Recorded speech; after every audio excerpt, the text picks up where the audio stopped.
நடந்த தஞ்சாவூரிலே நடந்த மிகப்பெரிய அந்த ஆர்ப்பாட்டத்துல பல கேள்விகளை எதிர்க்கட்சி தலைவர் உதயநிதி முன்வைக்கிறார். அப்ப உற்சாக மிகுதியில தான் கூட்டத்திலே இருந்து வருகிற குரல்களில் தான் ஒரு திரைப்பட நடிகை குறித்து திரிஷான்னு கத்துனாங்களே தவிர இவர் அதை தானாக முன் அப்படி எதுவும் பேசல.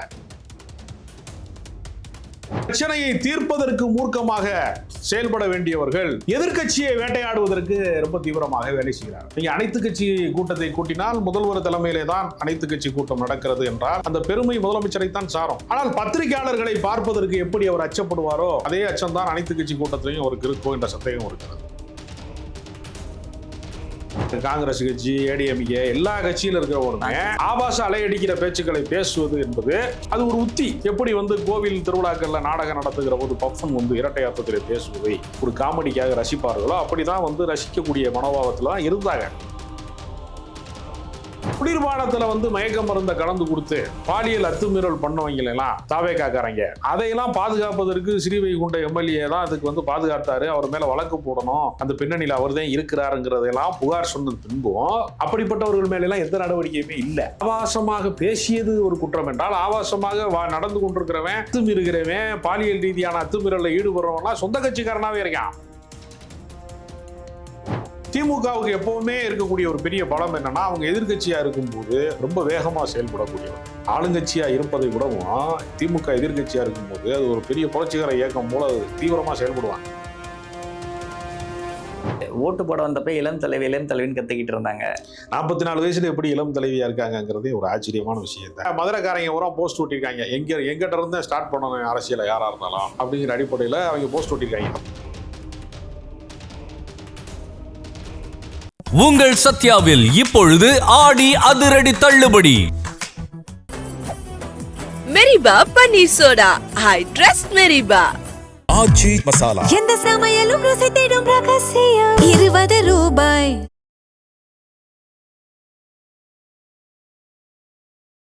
ரிஃப்ளெக்ட் நேயர்களுக்கு வணக்கம். அரசியல் பல பரபரப்பான கட்டங்களை நோக்கி நகர்ந்து கொண்டு இருக்கிறது. அது குறித்து விவாதிக்க மூத்த பத்திரிகையாளர் திரு ராஜகம்பரன் அவர்கள் நம்முடன் இணைந்திருக்கார். வணக்கம் சார். வணக்கம். எதிர்கட்சி தலைவர் கைது, அதை தொடர்ந்து விடுதலையும் பண்ண சொல்லி கோர்ட் சொல்லியிருக்காங்க, சொந்த பெயில விட சொல்லி. இந்த ஒரு விஷயத்தை எப்படி பார்க்குறீங்க? நாளைக்கு பட்ஜெட் இருக்கிறப்ப இந்த மாதிரி ஒரு கைது நடவடிக்கை தேவையான ஒரு கேள்வி இருக்கு. இதுக்கு முன்னாடி வரைக்கும் தாவேக அமைச்சர்கள் மீதும் தாவேக எம்எல்ஏக்கள் மீதும் பல வழக்குகள் வந்திருக்கு, மற்றவர்கள் மீதும் வந்திருக்கு. அப்பெல்லாம் வராத இந்த கைது நடவடிக்கை திடீர்னு எதிர்கட்சி தலைவர் மீது பாய்வதற்கான காரணம் என்ன? தாவேக அரசு பதவியேற்ற நாளிலே இருந்து இந்த நிமிடம் வரைக்குமே பல செயல் திட்டங்களிலே கோட்டை விட்டு கொண்டே இருக்கிறது.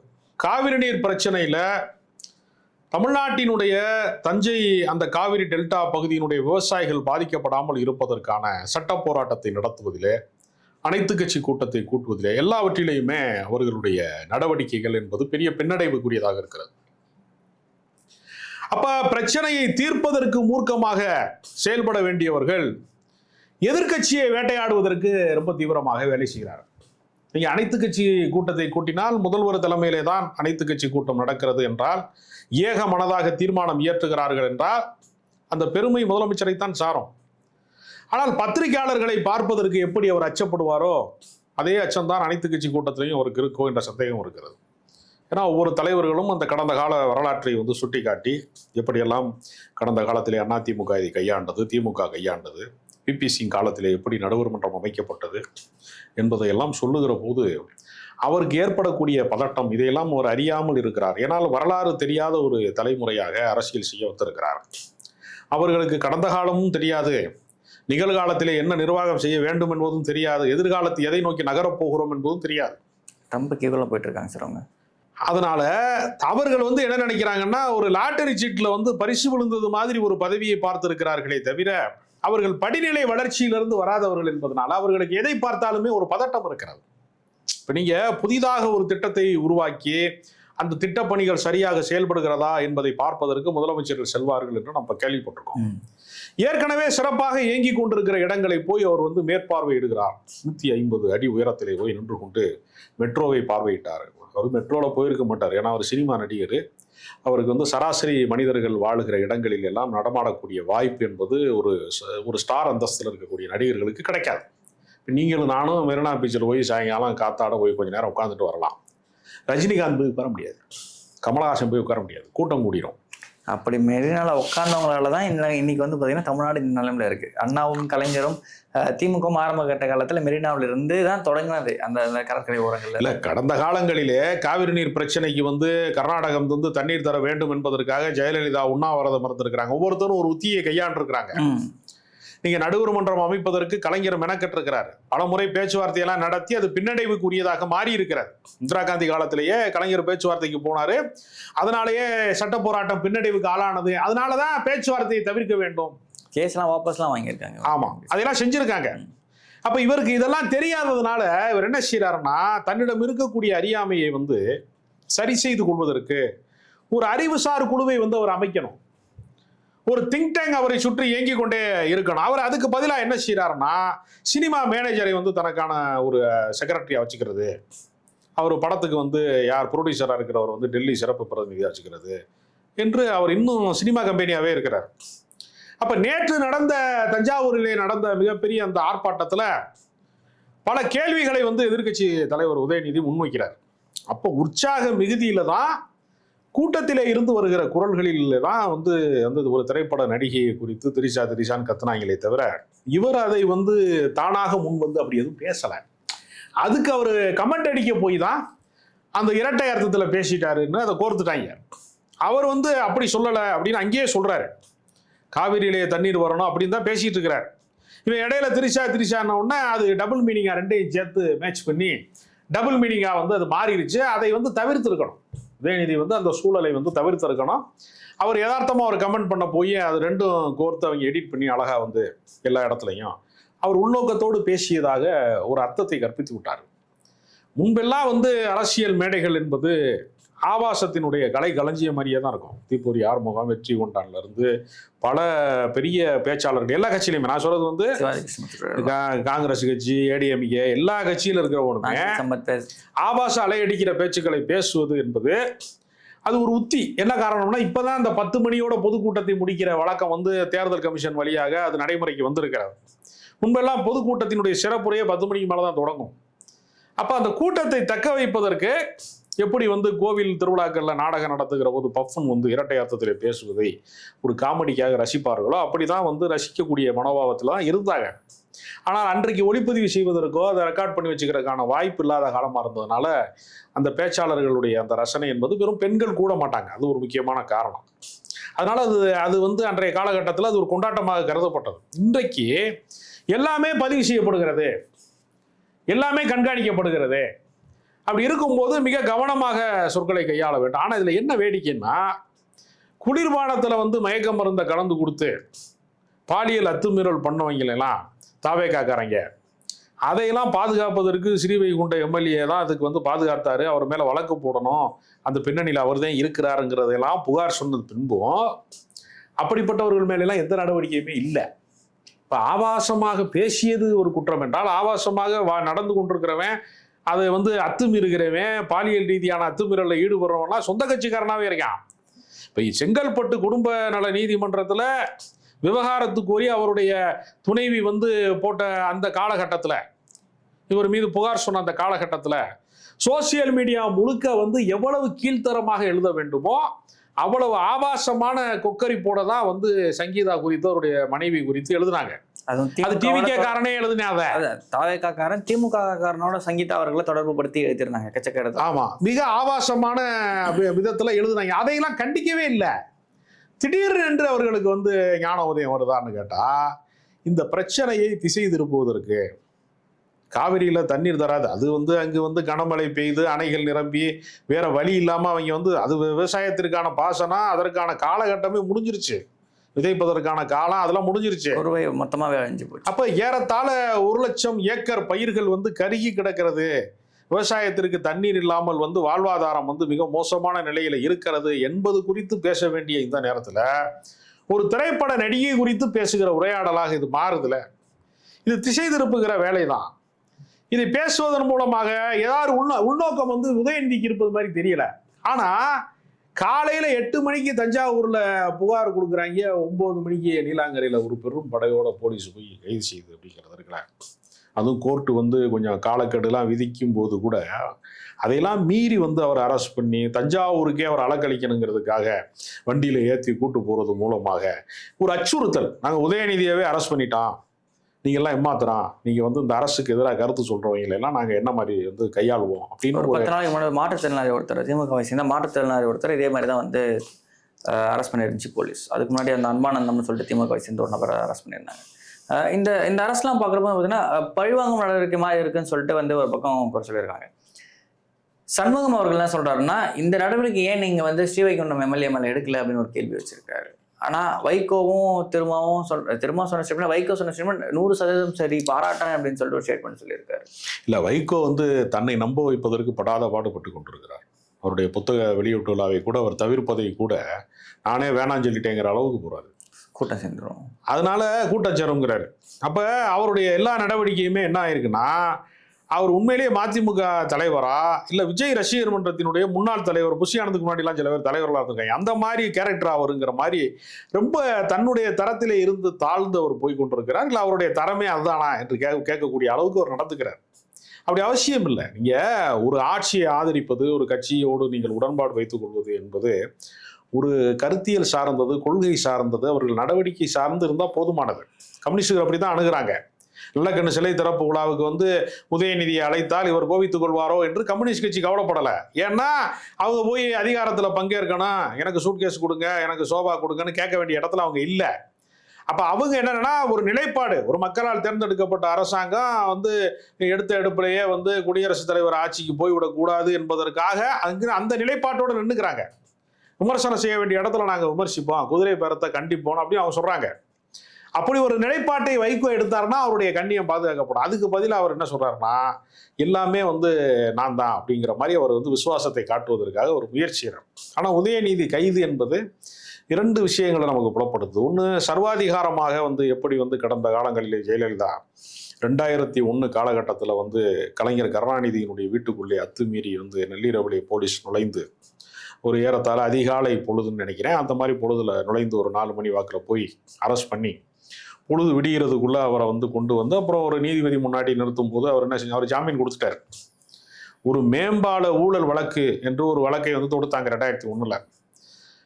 இந்த நிமிடம் வரைக்கும், அதுக்கு பின்னாடி பல முறை ஆட்சியில் இருந்திருக்கு அதிமுக, அவர்களால் அப்படி ஒரு வழக்கு போட்டதை நிரூபிக்க முடியல.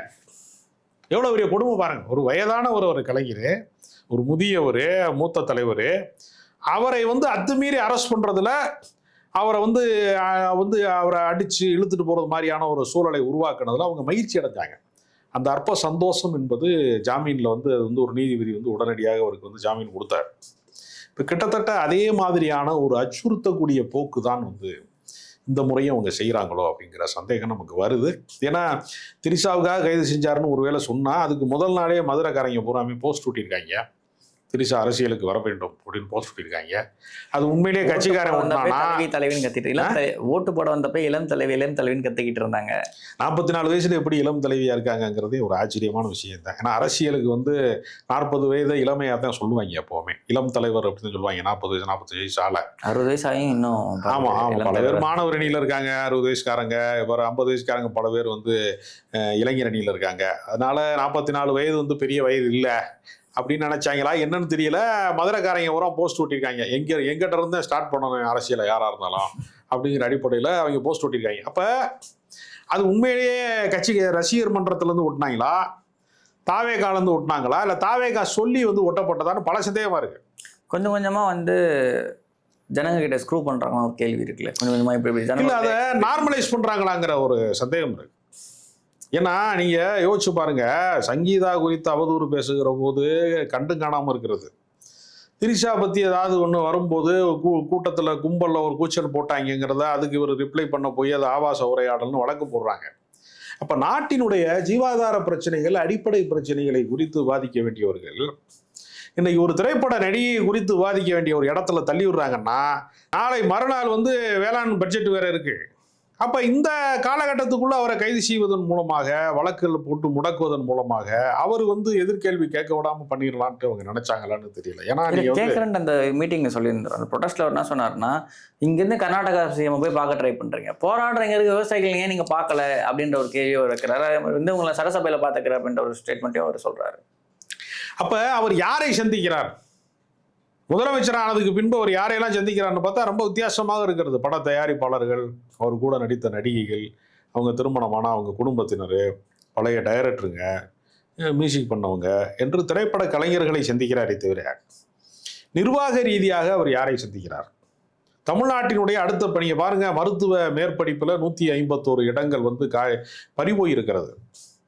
ஏறத்தாழ 450 இடங்களுக்கு மேலாக நமக்கு இருந்த இடங்கள்லாம் பறிக்கப்பட்டு, நீட்டின் வழியாக பறிக்கப்பட்டு, அப்ப அது 50% வழக்கு போட்டு அதை வென்றெடுத்ததை இன்னைக்கு 151 இடங்களை வந்து மேற்படிப்புக்கான இடங்கள் வந்து பறிபோய் இருக்கிறது. இப்ப தமிழ்நாட்டினுடைய உரிமைகளை வந்து விட்டு கொடுக்கக்கூடிய இடத்துல தான் அவங்க இருக்காங்க. அதை பத்தி எதுவும் பெருசா பேசவே இல்லை கவர்மெண்ட். இல்ல, அதுக்கு வந்து நீங்க இந்த கண்கட்ட பின்பு சூரிய நமஸ்காரம்ங்கிற மாதிரி இனிமே நாங்க வழக்கு போடுவோம்லாம் சொல்றாங்க. இல்ல, இதுக்கே காவிரி விஷயத்துக்கு அப்படிதான் சொல்லியிருந்தாங்க. கர்நாடகா கவர்மெண்ட் வந்து பாத்தீங்கன்னா அனைத்து கட்சி கூட்டம் வச்சு அவங்க அதை சொல்லி அதுக்கப்புறமா நாங்க கோர்ட்டுக்கு போறோம் சொன்னதுக்கு அப்புறமா எங்க சிடி நிர்மல்குமார் சொன்னா நாங்களும் கோர்ட்டுக்கு போறோம். அப்ப இதை எப்படி கையாள வேண்டும் என்பதற்கான முன் அனுபவமும் இல்லை. இன்னொரு பக்கம் என்னன்னா, சோஷியல் மீடியா சைட்ல எங்க அண்ணா போகாமே தண்ணி வர வச்சாரு பாத்தியா, எங்க அண்ணா நல்ல மனசுக்கு மழையே பெஞ்சு தண்ணி வந்துருச்சு பாத்தியா அப்படின்ற ஒரு ஸ்டேட்மெண்ட்ல தாங்க விஜய் வந்து தன்னுடைய பேரை வந்து வரண பகவான்னு மாத்த போறாரு, மழையை அவர் தான் வரவழைக்கிறாருன்னு கூட சொல்றான். அந்த மழையை தமிழ்நாட்டுக்கு ஏன் வர வைக்கல, அங்கேயும் வர வச்சிங்கன்னு கேள்வி கேட்கிற குரூப் இல்ல. இதெல்லாம் பகுத்தறிவு சார்ந்த கேள்விகள். நீங்க வந்து பகுத்தறிவு இல்லாம வந்து நீங்க வந்து அவரை ரசித்தால் போதும். நீங்க அதாவது என்ன சொல்லுவாங்க, நான் ஒரு கவிதையில சொல்லுவாங்க, நிலாவை வந்து ரசிக்கலாம் ஆனா வசிக்க முடியாதுப்பாங்க. அது மாதிரி இப்போ என்ன நடந்துக்கிட்டு இருக்குன்னா, தாவேகாவை வந்து நீங்கள் வந்து ஒரு விஜயனுடைய அரசாங்கத்தை தூரத்துல இருந்து ரசிக்கலாம், ஆனால் வசிக்க முடியாது. சாமானியனுக்கு அன்றாட வாழ்க்கையில் அவனுக்கு என்ன பிரச்சனை இருக்குங்கிறது அவருக்கு தெரியலை. அவர் அதையெல்லாம் தெரிந்து கொள்ளுகிற முயற்சியில் தான் இருக்கிறாராங்கிறது நமக்கு தெரியல. ஏன்னா அவர் ஒரு நாள் பஸ்ஸில் போகிறேங்கிறாரு, ஒரு நாள் வந்து ஒரு கோயம்பேடு மார்க்கெட்டுக்கு போகிறேங்கிறாரு, ஒரு நாள் மெட்ரோ பணியை வந்து பார்வையிடுறேங்கிறாரு, எல்லாம் நீங்கள் காஞ்சிபுரம் சிப்காடை போய் பார்க்குறேங்கிறாரு.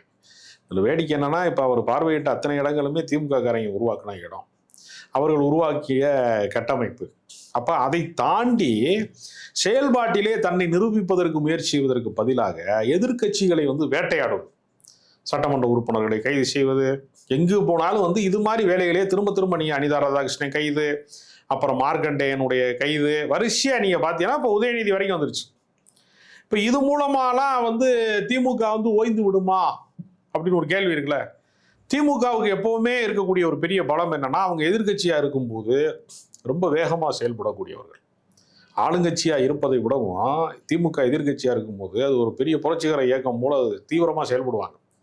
அதனால இப்போ உதயநிதியை பெரிய தலைவர் ஆக்கணுங்கிற திட்டம் மாதிரியே எனக்கு தெரியுது. இந்த காவல்துறை நடவடிக்கைலாம் பார்க்கும்போது அவருடைய ஆளுமையை வந்து இன்னும் வந்து பெரிய அளவில் கொண்டு போய் சேர்ப்பதற்கு இவங்க உதவி செய்கிறாங்களாங்கிற மாதிரி இருக்கு. அப்போ உண்மையான பிரச்சனைகளை நோக்கி இந்த அரசு நகர்வதற்கு பதிலாக இங்கே பாருங்க, திருப்பரங்குன்றத்தில் வந்து எல்லைக்கல்ல தீவை ஏற்றுவது சம்பந்தமான தீர்ப்பை வந்து நடைமுறைப்படுத்த வேண்டும் என்று அவங்க தீர்ப்பு வந்து உச்சநீதிமன்றத்தின் வழியாக சொல்றாங்க. அப்போ கடந்த கால அரசு வந்து சட்டத்தை நீங்கள் வந்து உயர்நீதிமன்றத்தின் தீர்ப்பை விடவும் சமூக நல்லிணக்கம் தான் எங்களுக்கு வேணும், நாங்கள் கட்டி காத்த சமய நல்லிணக்கம் தான் எங்களுக்கு வேணும் அப்படிங்கிறதுல அவர்கள் அதை எப்படி நடைமுறைப்படுத்தினார்கள், அதை எப்படி வந்து கையாண்டார்கள் அப்படின்னு ஒரு கேள்வி இருக்கு. இந்த அரசு வந்து அப்படிலாம் கையாளுமா அப்படின்னு நீங்கள் கேட்டீங்கன்னா, இவர்களுக்கு அதை பற்றி எந்த ஞானமும் இல்லை, அதுக்கான எந்த யோக்கியதையும் இல்லை. அவங்க எல்லா நேரமுமே திமுகவை வந்து சிதைக்கிற வேலையை மட்டுமே செஞ்சுக்கிட்டே இருக்கிறாங்க. இதில் இன்னொரு வருஷம் நம்ம கோயின்சிடன்ஸ் பார்க்க வேண்டியது இருக்குல்ல சார். ஏன்னா பாஜக அரசுல மோடியை பற்றி தவறாக பேசிட்டாருன்னு சொல்லிட்டு ராகுல் கைது செய்யப்பட்டார். அந்த பதவியெல்லாம் பறிக்கப்பட்டு அந்த பல விஷயங்கள் நடந்துச்சு, கோர்ட் வரைக்கும் போயிட்டு நடந்துச்சு. அதே மாதிரி ஒரு சம்பவம் இங்கே தமிழ்நாட்டில் நடக்குது. ரெசம்பன்ஸ் ரொம்ப அதிகமாக இருக்க மாதிரி தெரியுது இல்லை. ஏன்னா அவரும் வந்து வெளியே ப்ரெஸ் மீட் பண்ண மாட்டார், இவரும் ப்ரெஸ் மீட் பண்ண மாட்டார்.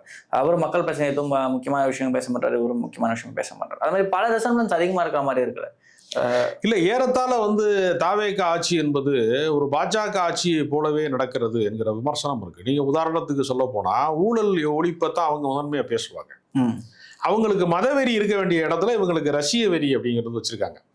அப்போ நீங்கள் ஏறத்தாழ பார்த்தீங்கன்னா இவங்களுடைய அரசாங்கத்தினுடைய நடைமுறை திட்டங்கள் எல்லாமே வந்து பாஜகவை பின்பற்றுவது போல தான் நமக்கு வந்து தெரிகிறது. அதனால தான் நீங்கள் வந்து தமிழ்நாட்டினுடைய நீங்கள் யோசிச்சு பாருங்க, ஒரு ஒரு மாநிலத்தினுடைய முதலமைச்சரே பல்கலைக்கழகத்தின் வேந்தராக இருக்கலாம் அப்படின்னு ஒரு போராடி பெற்ற உரிமையை எதுக்காக காவு கொடுக்கணும், எதுக்காக அதை வந்து இல்லாமல் செய்யணும்? அப்போ நீங்கள் வந்து பள்ளி கல்வித்துறையினுடைய அமைச்சர் வழியாக நிறைய சிபிஎஸ்இ ஸ்கூலை வந்து நீங்கள் கொண்டு வந்து சேர்ப்பதன் மூலமாக இருமொழி கொள்கையை இல்லாமல் செய்வதற்கான இன்னொரு சூழ்ச்சி வந்து அதுக்குள்ள அரங்கேறுகிறதா பல சந்தேகம் இருக்கு. ஸ்கூல்ஸ் குறைஞ்சிட்டு வருது தமிழ்நாட்டில். அப்ப நீங்க நிறைய இடங்கள்ல நீங்க பாத்தீங்கன்னா இவங்களுடைய அரசினுடைய திட்டங்கள் பூராமே நீங்க நடைமுறை பூரா பாத்தீங்கன்னா, இப்ப எனக்கு தெரிந்து என்னுடைய நண்பர் ஒருத்தர் வந்து ஈரோட்டில் வந்து ஒரு பெரிய தொழிலதிபராக இருக்காரு. அவர் சமீபமா வந்து இந்த ஞாயிற்றுக்கிழமை வந்து ஒரு விசேஷத்துல என்னை சந்திச்சார். சொல்றாரு, ஒரு பஸ் ஸ்டாண்டை நாங்கள் உருவாக்குறதுக்கு, ஈரோட்டில் வந்து புதிய பேருந்து நிலையம் உருவாக்குறதுக்கு நிறைய நண்பர்கள்லாம் சேர்ந்து நிலத்தை கையகப்படுத்தி இந்த ஊரினுடைய வளர்ச்சிக்காக ஒன்று செய்யணும்ட்டு நாங்கள் பொதுநலம் சார்ந்தவர்கள் எல்லாம் ஒன்று கூடி ஒன்று செஞ்சோம். நிலம்லாம் கையகப்படுத்திட்டோம், கலெக்டர்கிட்ட வந்து பிளான்லாம் பேசிட்டோம். எல்லாமே நடைமுறைக்கு வருவதற்கான முயற்சி நடக்கும்போது ஆட்சி மாற்றம் வந்துருச்சு. இந்த அரசு அந்த புதிய பேருந்து நிலையம் கட்டுவதை கைவிட்டு விட்டது. அதே மாதிரி பாருங்க, வள்ளலார் சர்வதேச மையம் அது எதுக்கு கைவிடுறாங்க? ஒரு சமய நம்பிக்கை சார்ந்ததிலேயே சாதி மத வேறுபாடுகள் பார்க்காத, பிளவு சக்தியாக மனிதர்களை மாற்றாத, பக்தியை வெறியா மாற்றாத ஒரு ஒரு இணக்கத்தினுடைய அடையாளமாக அது இருக்கு. எதுக்கு வள்ளலாருடைய அந்த சபைக்கான அந்த செலவினங்களை, அந்த சர்வதேச ஆன்மீக மையத்தை ஏன் இல்லாமல் செய்யணும்? திட்டத்தை ஏன் கைவிடணும்? அது என்ன, அதில் என்ன திட்டம் இருக்குது? அது என்ன திமுக காரங்களுக்கான திட்டமா? ஈரோடில் பஸ் ஸ்டாண்டு கட்டாமல் விடுறது வந்து திமுக காரங்க போகக்கூடாதுங்கிறதுக்கா? இது எப்படி? நீங்கள் இப்போ ஒரு கடந்த அரசு செய்த நன்மைகளை தொடர்வதுதானே நடைமுறை. பலமுறை அப்படித்தானே நடந்திருக்கு. சத்துணவு திட்டத்தை எம்ஜிஆர் கொண்டு வந்தாருன்னா அவர் காலை உணவு திட்டத்தை கொண்டு வந்தார். நீங்கள் அதை போய் காமராஜர் பேரை மாத்துறேன். காமராஜர் பேரில் மதிய உணவு திட்டம் இருக்கிறது. எதுக்காக காலை உணவு திட்டத்தில் போய் அவர் பேரை மாற்றணும்? அப்போ இந்த திமுகவை இல்லாமல் செய்யணும், திமுகவுடைய திட்டங்கள் வந்து மக்கள் மனதை விட்டு வந்து அகற்றப்பட வேண்டும் அப்படின்னு நீங்கள் முயற்சி செய்றீங்க. மகளிருடைய ஆனால் வந்து மக்களுக்கு அது வந்து தெரியாமல் போயிருமா? சீப்பை ஒழிச்சு வச்சா கல்யாணம் நின்று போயிருமான்ற மாதிரி இதன் மூலமாக என்ன சாதிக்க போறியா அப்படின்னு ஒரு பெரிய கேள்வி இருக்கு.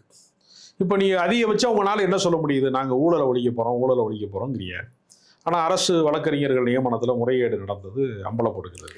ஊழல் செய்த ஐஏஎஸ் அதிகாரிகள் மீது நடவடிக்கை எடுக்க அந்த அதிகாரிகள்கிட்டே வந்து பர்மிஷன் கேட்டிருக்கு கவர்மெண்ட். கோர்ட் வந்து இப்போ சமீபத்தில் கண்டிச்சிருக்கு. ஊழல் செஞ்சவங்ககிட்டே போயிட்டு எப்படி நீங்கள் கேட்பீங்க பாரு ஆக்ஷன்? அவங்களுக்கு அவங்க என்ன, அந்த ஒளிய தெரியாதவன் போய் தலையாரி வீட்டிலே ஒழிஞ்சான் அப்படின்னு சொல்லி கிராமங்களில் வந்து ஒரு பழமொழி சொல்லுவாங்க. ஏன்னா தலையாரி தான் முடிச்சு கொடுப்பாரு. அது மாதிரி இவங்களுக்கு என்னன்னா, எப்படி வந்து எதை செயல்படுத்தணும்? ஏற்கனவே நமக்கு இருக்கக்கூடிய கல்வி உரிமை, ஏற்கனவே இருக்கக்கூடிய மாநில உரிமை, இதை பாதுகாப்பதற்காகவாவது இந்த அரசாங்கம் வந்து செயல்படணும்ல. நீங்க புதிதா உன்னை வந்து தோற்றுவிச்சு நீங்க நடைமுறைப்படுத்தி நீங்க செயல்படுத்திங்கிறது வேற. அப்ப அது குறித்து அவருக்கு எந்த கள அனுபவமும் கிடையாது. இல்ல அதை பற்றி தெரிந்தவர்களை வந்து உடன் வைத்துக் கொள்கிற வழக்கமும் கிடையாது. அதனால அவர் ஒரு தனித்த ஒரு உலகத்துல வந்து அவர் இருக்கார். பெரியார் எனக்கு வழிகாட்டின்னு சொல்லிட்டு ஜோசியக்காரன்ட்ட கேட்டு எல்லா வேலையும் செய்கிறாரு. அப்போ அவர் எல்லாவற்றிலையுமே ஒரு முரண்பாடு. முதல்வர் அலுவலகம் வந்து நாமக்கல் கவிஞர் மாளிகைக்கு மாறுது, 10வது மாடிக்கு மாறுது, சீஷோர் வியூவோட. ஆமா. அப்போ அது என்னன்னா, ஷூட்டிங் ஸ்பாட்ல என்ன பண்ணுவாங்கன்னா, இந்த வியூ தான் நல்லா இருக்கும், இந்த பக்கம் ஷாட் வச்சா சூப்பரா இருக்கும், இந்த பக்கம் கேமரா வச்சா நல்லா இருக்கும், அதை விட இது அழகா இருக்கும், ஈசான மூலையில வைங்க. அதுதான் வந்து நீங்க வந்து அந்த சினிமா மைண்ட் செட் இருக்கு இல்லையா, அதுதான் அவங்க அரசியல்ல செயல்படுத்திக்கிட்டே இருக்கிறாங்க. நீங்க வந்து தீய சக்தி, நான் தூய சக்தினா ஹீரோக்களுக்கும் அதுக்கும் உள்ள வேறுபாடு இருக்குல்ல, வில்லனுக்குமான வேறுபாடு. ஜனநாயகம் டிக்கெட் 2000-3000 வித்துருக்கு. அது தூய சக்தியில் வருமா தீய சக்தியில் வருமானு ஒரு கேள்வி. அப்ப அவரை பொறுத்தவரையில நிர்வாக ரீதியாகவோ கோட்பாட்டு ரீதியாகவோ மாநில உரிமை ரீதியாகவோ எதையுமே சாதிக்க முடியாத அந்த இயலாமையை மறைப்பதற்கு இது மாதிரி வந்து கைது நடவடிக்கை செய்வது, எதிர்கட்சி தலைவரை வந்து கைது செய்வது, இது மாதிரி நடவடிக்கைகள்லாம் ஒரு சுய திருப்தி அடைகிறாருன்னு நான் நினைக்கிறேன்.